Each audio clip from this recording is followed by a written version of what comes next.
بسم اللہ الرحمن الرحیم۔ السلام علیکم۔ اللہ تعالیٰ فرماتا ہے کہ ہم نے تمہیں ایک دوسرے کے لیے فتنہ یعنی آزمائش بنایا ہے۔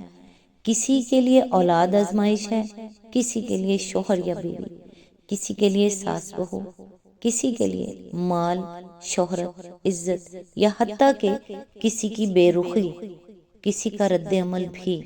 سوال یہ ہے کہ تصبرون، کیا تم صبر کرو گے؟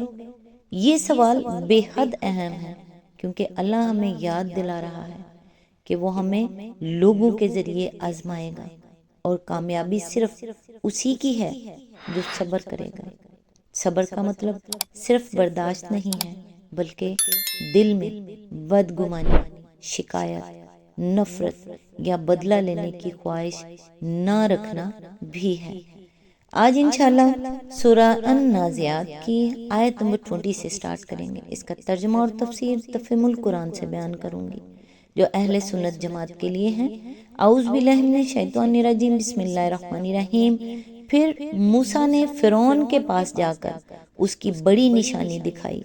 اس کی تفسیر ہے، بڑی نشانی سے مراد عصا کا اژدہا بن جانا ہے، جس کا ذکر قرآن مجید میں متعدد مقامات پر کیا گیا ہے۔ ظاہر ہے کہ اس سے بڑی نشانی اور کیا ہو سکتی ہے کہ ایک بے جان لاٹھی سب دیکھنے والوں کی آنکھوں کے سامنے اعلانیہ اژدہا بن جائے۔ جادوگر اس کے مقابلے میں لاٹھیوں اور رسیوں کے جو مصنوعی اژدہے بنا کر دکھائیں ان سب کو وہ نگل جائے، اور پھر حضرت موسیٰ علیہ السلام جب اس کو پکڑ کر اٹھا لیں تو وہ پھر لاٹھی بن کر رہ جائے۔ یہ اس بات کی صریح علامت تھی کہ وہ اللہ رب العالمین ہی ہے جس کی طرف سے حضرت موسیٰ علیہ السلام بھیجے گئے ہیں۔ آیت نمبر 21، مگر اس نے جھٹلا دیا اور نہ مانا۔ آیت نمبر 22، پھر چال بازیاں کرنے کے لیے پلٹا۔ اس کی تفسیر ہے، اس کی تفصیل دوسرے مقامات پر قرآن مجید میں بیان کی گئی ہے کہ اس نے تمام مصر سے ماہر جادوگروں کو بلوایا اور ایک مجمع عام میں ان لاٹھیوں اور رسیوں کے اژدہے بنوا کر دکھائے تاکہ لوگوں کو یقین آ جائے کہ موسیٰ علیہ السلام کوئی نبی نہیں بلکہ ایک جادوگر ہیں، اور لاٹھی کا اژدہا بنا کر جو کرشمہ انہوں نے دکھایا ہے وہ دوسرے جادوگر بھی دکھا سکتے ہیں، لیکن اس کی یہ چال الٹی پڑی اور جادوگروں نے شکست کھا کر خود تسلیم کر لیا کہ موسیٰ علیہ السلام نے جو کچھ دکھایا ہے وہ جادو نہیں بلکہ معجزہ ہے۔ آیت نمبر 23، اور لوگوں کو جمع کر کے اس نے پکار کر کہا۔ آیت نمبر 24، میں تمہارا سب سے بڑا رب ہوں۔ اس کی تفسیر ہے، فرعون کا یہ دعویٰ کئی مقامات پر قرآن مجید میں بیان کیا گیا ہے۔ ایک موقع پر اس نے حضرت موسیٰ علیہ السلام سے کہا کہ اگر تم نے میرے سوا کسی اور کو خدا بنایا تو میں تمہیں قید کر دوں گا۔ سورہ شعراء آیت نمبر 29 میں۔ ایک اور موقع پر اس نے اپنے دربار میں لوگوں کو خطاب کر کے کہا، اے سرداران قوم، میں نہیں جانتا کہ میرے سوا تمہارا کوئی اور خدا بھی ہے۔ سورہ القصص آیت نمبر 38۔ ان ساری باتوں سے فرعون کا یہ مطلب نہ تھا اور نہیں ہو سکتا تھا کہ وہی کائنات کا خالق ہے اور اسی نے یہ دنیا پیدا کی ہے۔ یہ مطلب بھی نہ تھا کہ وہ اللہ تعالیٰ کی ہستی کا منکر اور خود رب العالمین ہونے کا مدعی تھا۔ یہ مطلب بھی نہ تھا کہ وہ صرف اپنے آپ کو ہی مذہبی معنوں میں لوگوں کا معبود قرار دیتا تھا۔ قرآن مجید ہی میں اس بات کی شہادت موجود ہے کہ جہاں تک مذہب کا تعلق ہے وہ خود دوسرے معبودوں کی پرستش کرتا تھا۔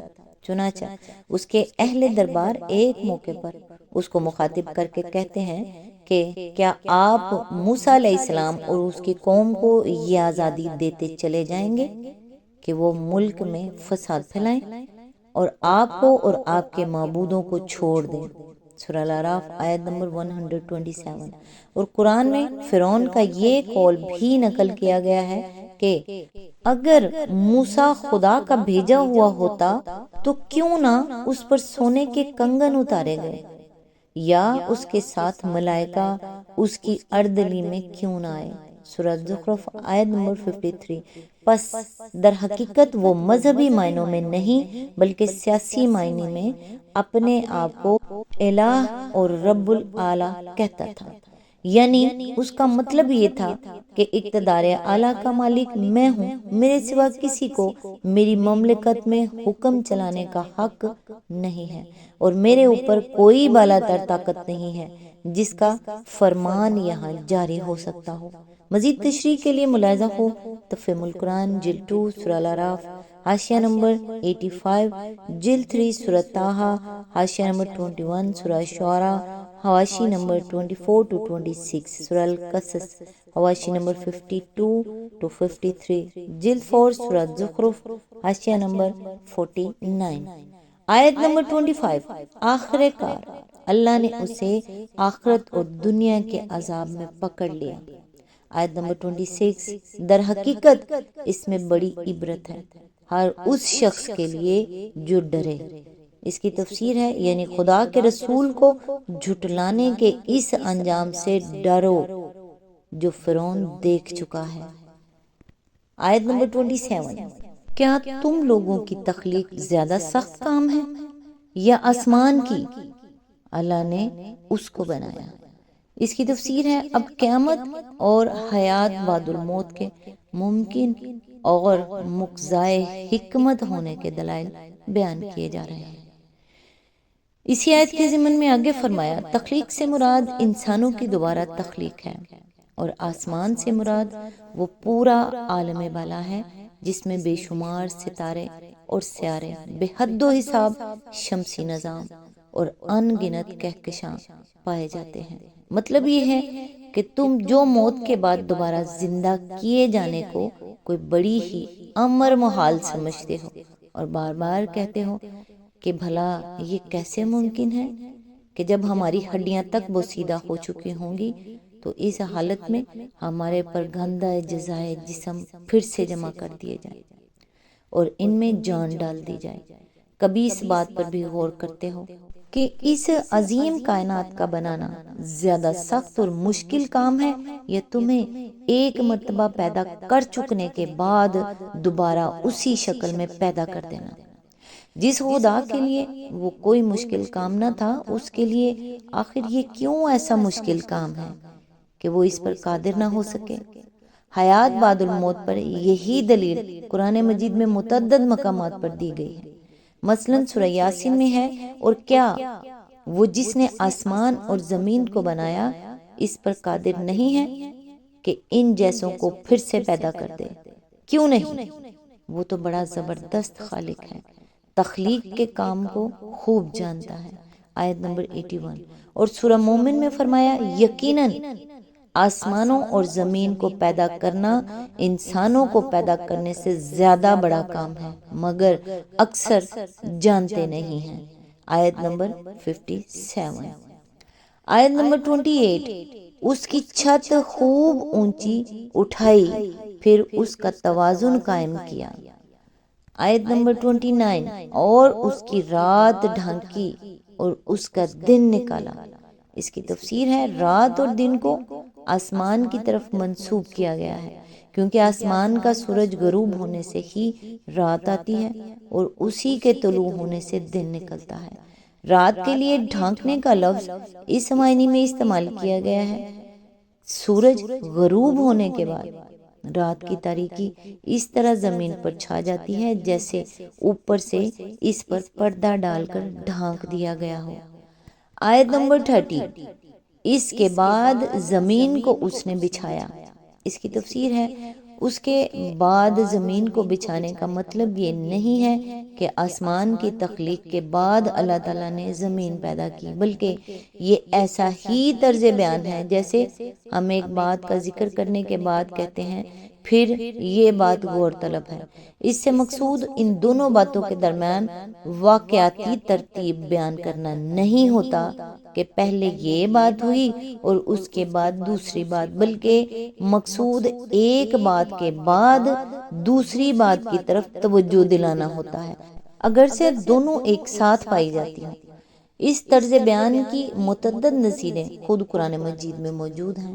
مثلاً سورہ قلم میں فرمایا اتلم بعد ذالک زنین، یعنی جفا کار ہے اور اس کے بعد بد اثر۔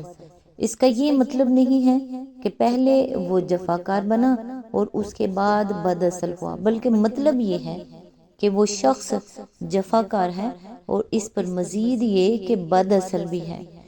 اسی طرح سورہ بلد میں فرمایا فَكُّ رَقَبَةٍ ثُمَّ كَانَ مِنَ الَّذِينَ آمَنُوا، یعنی غلام آزاد کرے پھر ایمان لانے والوں میں سے ہو۔ اس کا بھی یہ مطلب نہیں ہے کہ پہلے وہ نیک اعمال کرے پھر ایمان لائے، بلکہ مطلب یہ ہے کہ ان نیک اعمال کے ساتھ ساتھ اس میں مومن ہونے کی صفت بھی ہو۔ اس مقام پر یہ بات بھی سمجھ لینی چاہیے کہ قرآن میں کہیں زمین کی پیدائش کا ذکر پہلے کیا گیا ہے اور آسمان کی پیدائش کا ذکر بعد میں، جیسے سورہ بقرہ آیت نمبر 29 میں ہے، اور کسی جگہ آسمان کی پیدائش کا ذکر پہلے اور زمین کی پیدائش کا ذکر بعد میں کیا گیا ہے، جیسے ان آیات میں ہم دیکھ رہے ہیں۔ یہ دراصل تضاد نہیں ہے۔ ان مقامات میں سے کسی جگہ بھی مقصود کلام یہ بتانا نہیں ہے کہ کسے پہلے بنایا گیا اور کسے بعد میں، بلکہ جہاں موقع و محل یہ چاہتا ہے کہ اللہ تعالیٰ کی قدرت کے کمالات کو نمایاں کیا جائے، وہاں آسمان کا ذکر پہلے کیا گیا ہے اور زمین کا بعد میں، اور جہاں سلسلہ کلام اس بات کا تقاضا کرتا ہے کہ لوگوں کو ان نعمتوں کا احساس دلایا جائے جو انہیں زمین پر حاصل ہو رہی ہیں، وہاں زمین کے ذکر کو آسمانوں کے ذکر پر مقدم رکھا گیا ہے۔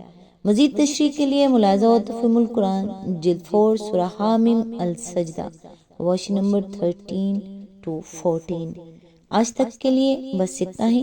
نیکسٹ انشاءاللہ آیت نمبر 31 سے سٹارٹ کریں گے۔ اللہ تعالیٰ سے دعا ہے، اے پروردگار، ہم نے تجھے وہ فیصلے سونپے جن کی مسافتیں ہمیں معلوم نہیں، وہ راستے جن کی منزلیں ہمیں نظر نہیں آتی، وہ امیدیں کہ جن کا بھر آنا محال لگتا ہے، وہ دعائیں جن کی قبولیت کا ہم وقت نہیں جانتے، وہ نعمتیں جن کے حصول کے اسباب میسر نہیں۔ تو اپنی صفات کی برکت سے ان سب کو پورا کر دے یا رب العالمین، آمین ثم آمین۔ نیکسٹ ویڈیو تک کے لیے دعاؤں میں یاد رکھیے گا۔ اللہ حافظ۔